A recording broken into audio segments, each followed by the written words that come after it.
সিকিমের প্রাক্তন মুখ্যমন্ত্রী পবন চামলিংয়ের সঙ্গে দেখা করলেন বাংলার মুখ্যমন্ত্রী মমতা বন্দ্যোপাধ্যায়।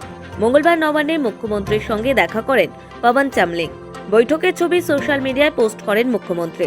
তিনি জানান, 1994 থেকে 2019 পর্যন্ত টানা 25 বছর সিকিমের মুখ্যমন্ত্রী থেকে নজির গড়েছেন চামলিং।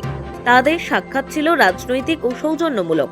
মমতা বন্দ্যোপাধ্যায়কে সিকিম সফর করার জন্য চামলিং আমন্ত্রণ জানিয়েছেন। দুই রাজ্যের মধ্যে সহযোগিতা বাড়ানো ও একসঙ্গে কাজ করার উপরও তিনি গুরুত্ব দেন। যদিও মমতা বন্দ্যোপাধ্যায় এই সাক্ষাৎ সৌজন্য সাক্ষাৎ বললেও এই বৈঠকে রাজনৈতিক আলোচনা হয়েছে বলে জানা গিয়েছে।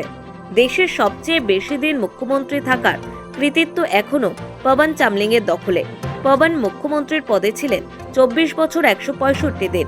একটা সময় পবন চামলিং এবং সিকিম সমার্থক ছিল, কিন্তু 2024 বিধানসভায় সিকিমে কার্যত ভরাডুবি হয় চামলিংয়ের দল সিকিম ডেমোক্রেটিক মোর্চা।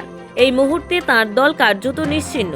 বিজেপির সাজিয়ে দেওয়া ছকে চামলিংকে ধরাশায়ী করেন সিকিম ক্রান্তিকারী মোর্চার প্রেম সিং তামাং।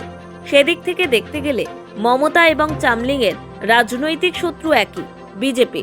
সেই সূত্রে আগামী দিনে উত্তর পূর্বে ভারতে নতুন কোনো রাজনৈতিক সমীকরণ তৈরি হয় কিনা সেটাই দেখার। ব্যুরো রিপোর্ট, সময়, কলকাতা।